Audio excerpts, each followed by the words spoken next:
درجے کو نہیں پا سکتا جو میرا حکم سنتے ہی چل پڑے۔ معلوم یہ ہوا کہ صرف نیت کا اچھا ہونا عمل کی قبولیت کی دلیل نہیں ہے۔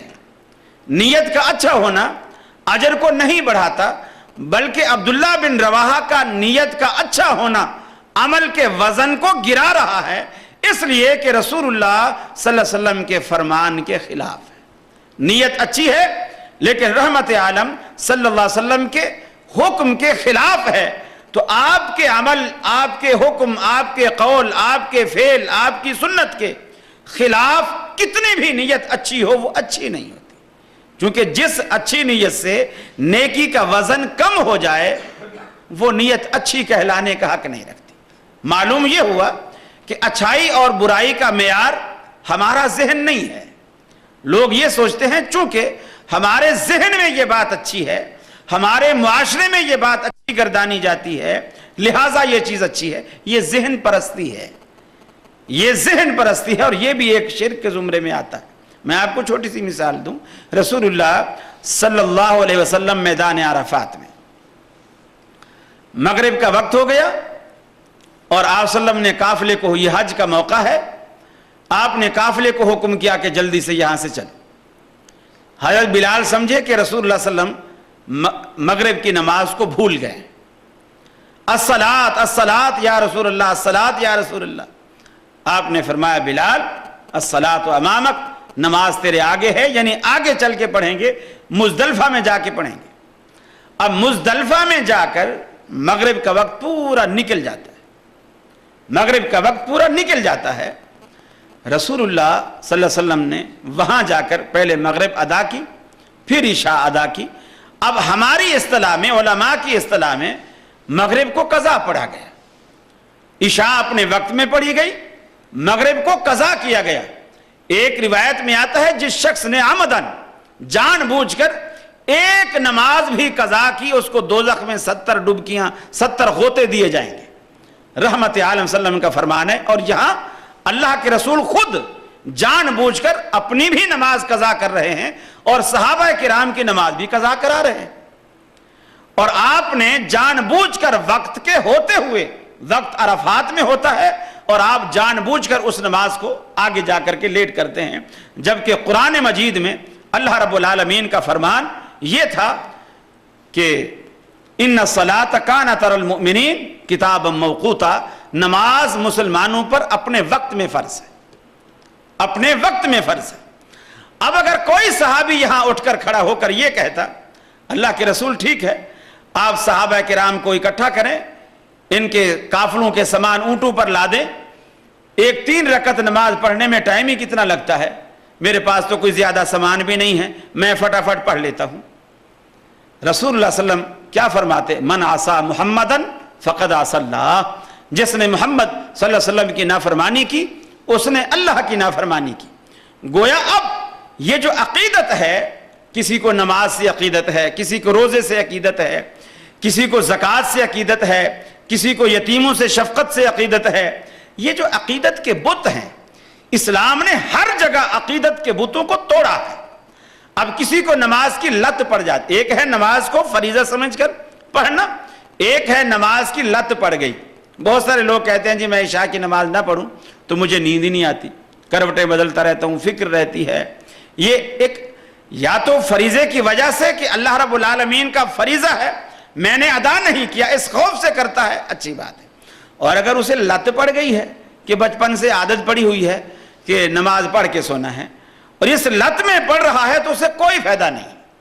اب اللہ رب العالمین نے یہاں عقیدت کے وہ سارے بت توڑے ہیں کہ اگر کوئی شخص مغرب کو مغرب کے وقت میں پڑھتا ہے، عشاء کو عشاء کے وقت میں پڑھتا ہے، لیکن اس وجہ سے پڑھتا ہے کہ اسے عادت ہی یہ ہے کہ اگر مغرب کے وقت پہ نہ پڑھے تو اسے کھانا ہی ہضم نہیں ہوتا۔ آج اللہ نے کہا کھانا تیرا ہضم ہو یا نہ ہو، میں مغرب تجھ سے لیٹ کروا کے رہوں گا۔ اس لیے کہ اسلام یہ بتانا چاہتا ہے کہ اسلام ہے کیا۔ تیری عقیدت کا نام، تیری چاہت کا نام، تیری پسند اور ناپسند کا نام اسلام نہیں ہے۔ بلکہ اسلام وہ ہے جو اللہ رب العالمین نے محمد الرسول اللہ صلی اللہ علیہ وسلم کے ذریعے آپ کے قول سے، آپ کے فعل سے، آپ کے عمل سے، آپ کی تقریر سے صحابہ کرام تک پہنچایا، وہ پورے کا پورا اسلام ہے۔ اور حج ایک ایسی عبادت ہے جس کے ذریعے اللہ رب العالمین نے عقیدت کے بے شمار بتوں کو پاش پاش کیا ہے۔ آپ اسی طرح مینا میں دیکھیں، حالانکہ رسول اللہ صلی اللہ علیہ وسلم کا فرمان ہے بیت اللہ کے اندر اگر کوئی شخص ایک نماز پڑھتا ہے اللہ رب العالمین کے ہاں اس کی گنتی 1,00,000 ہوتی ہے۔ بیت اللہ میں اگر کوئی شخص ایک نماز پڑھتا ہے اللہ کے ہاں اس کی گنتی 1,00,000 ہوتی ہے۔ لیکن 8 ذی الحجہ کو فجر کی نماز پڑھنے کے بعد حاجی سے اللہ رب العالمین کہتا ہے حرم چھوڑ دے، بیت اللہ چھوڑ دے۔ اور مینا کی جو فضیلت بیت اللہ کی حدیث میں بیان ہے، مینا کی وہ فضیلت نہیں ہے کہ مینا میں جا کر نماز پڑھو گے تو وہاں 2,00,000 کا ثواب ہے، وہاں 1,50,000 کا ثواب ہے، کچھ بھی نہیں۔ حدیث میں مینا کی نماز کی فضیلت کا ذکر ہی نہیں ہے۔ لیکن جس جگہ صراحت ہے کہ بیت اللہ میں ایک نماز 1,00,000 کے برابر ہے، اس نص صریح کے ہوتے ہوئے اللہ رب العالمین نے وہ 1,00,000 نماز کا ثواب ہم سے چھڑوا دیا۔ اور پہاڑی علاقے میں بالکل ویرانہ ہے، جنگل ہے، خیمے لگے کھڑے ہیں، کچھ بھی نہیں، وہاں جا کر کے بٹھا دیا۔ اب جی یہاں تم ظہر بھی پڑھو، عصر بھی پڑھو، مغرب بھی پڑھو، عشاء بھی پڑھو، اور پھر دوسرے دن صبح بھی پڑھو، یہ 5 نمازیں تم یہاں پڑھو۔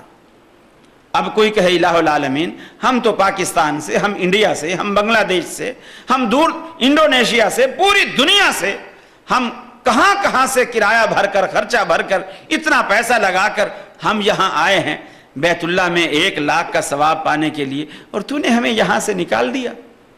تو اللہ رب العالمین اصل میں ہمیں یہ بتانا چاہتا ہے کہ نیکی اصل کیا ہے۔ ایک چیز تجھے بھا رہی ہے، نیکی یہ نہیں ہے۔ ایک چیز اللہ کو ایسے بھا رہی ہے، اب ویسے کرنا نیکی ہے۔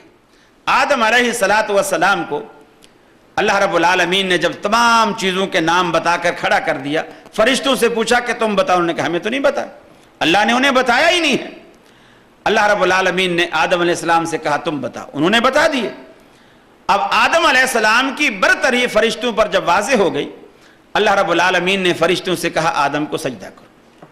اذ قلنا للملائکۃ اسجدوا لآدم فسجدوا الا ابلیس، فرشتوں سے کہا کہ اس کو سجدہ کرو۔ اب پورا قرآن مجید بھرا پڑا ہے کہ غیر اللہ کو سجدہ حرام ہے، شرک ہے، غیر اللہ کا سجدہ حرام ہے، شرک ہے۔ اللہ رب العالمین نے قرآن میں کہا، اللہ کے رسول نے احادیث میں کہا، تمام انبیاء اسی کی دعوت دیتے آئے کہ صرف اور صرف سجدہ کرو تو اللہ کو کرو، باقی تمام کی بندگی تم پر حرام ہے۔ اب یہاں فرشتوں سے کہا جا رہا ہے آدم کو سجدہ کرو۔ اب اگر کوئی شخص اسی کو دلیل بنائے کہ میاں دیکھو فرشتے تو بڑی نیک مخلوق ہیں، نورانی مخلوق ہیں، اور ان کے دامن میں تو گناہ ہی نہیں ہے، نیکیاں ہی نیکیاں ہیں، میں کیوں نہ فرشتوں والا کام کروں؟ اللہ نے فرشتوں سے کہا آدم کو سجدہ کرو، میں کیوں نہ فرشتوں والا کام کروں، میں بھی آدم کو سجدہ کروں گا۔ اللہ کہتا ہے انہیں میں نے کہا تھا، اس وقت یہی نیکی تھی، تمہیں میں نے منع کیا ہے، اس وقت یہی نیکی ہے۔ میری مانیت پہ تم اب آؤ گے، اس لیے کہ نیکی جو ہے میری پسند اور میری ناپسند کا نام ہے۔ میری پسند کا خیال کرو گے تو نیک رہو گے، میری ناپسند کو اپناؤ گے تو گناہگار کہلاؤ گے۔ تو در حقیقت یہ جو چیزیں ہم میں پیدا ہوتی ہیں کہ میاں کھانے پر ہم نے قرآن پڑھا، کوئی ہمارا عزیز فوت ہو گیا، اس کے لیے ہم نے 4 بندے مدرسے سے بلوا کر بٹھا کر سپارے بانٹ کر ان سے ہم نے پڑھوانا شروع کر دیا، انہوں نے 4 سپارے 5 سپارے 10 پارے یا 30 جنے آ گئے، ایک پارا سب نے پڑھ دیا۔ اس میں کیا فرق، کیا حرج ہے؟ پڑھا تو ہم نے قرآن ہے۔ میں نے یہ چند ایک مثالیں آپ کو دی ہیں کہ پڑھا ہم نے قرآن ہے، لیکن اس میں فرق ہے، اس لیے کہ یہ پڑھنا وہ پڑھنا ہے جو محمد رسول اللہ صلی اللہ علیہ وسلم سے ثابت نہیں۔ اللہ کے رسول کے زمانے میں بھی لوگ مکان بناتے تھے، اللہ کے رسول کے زمانے میں بھی لوگ فوت ہوتے تھے۔ آپ نے کسی کے ایصال کے لیے صحابہ کو اکٹھا کر کے پارے بانٹ کر یا حافظوں کو بلا کر کہ جی اس دور میں ابھی لکھا ہوا قرآن ہمارے پاس نہیں ہے، ہڈیوں پہ ہے، کپڑے پر ہے، چمڑے پر ہے، چلو حافظ بلا لو، وہ بیٹھ کر پارے بانٹ دیے کہ تم پڑھ لو۔ کبھی ایسا نہیں ہوا. اللہ کے رسول کے دور میں یہ ساری چیزیں تھیں, یہ سارے لوازمات تھے, لیکن یہ طریقہ کار جو آج مسلمانوں نے اپنایا ہے, اللہ تبارک و تعالیٰ کے رسول کے دور میں یہ چیز نہیں اپنائی گئی تھی. اور بے شمار باتیں ہیں. دیکھیے رسول اللہ صلی اللہ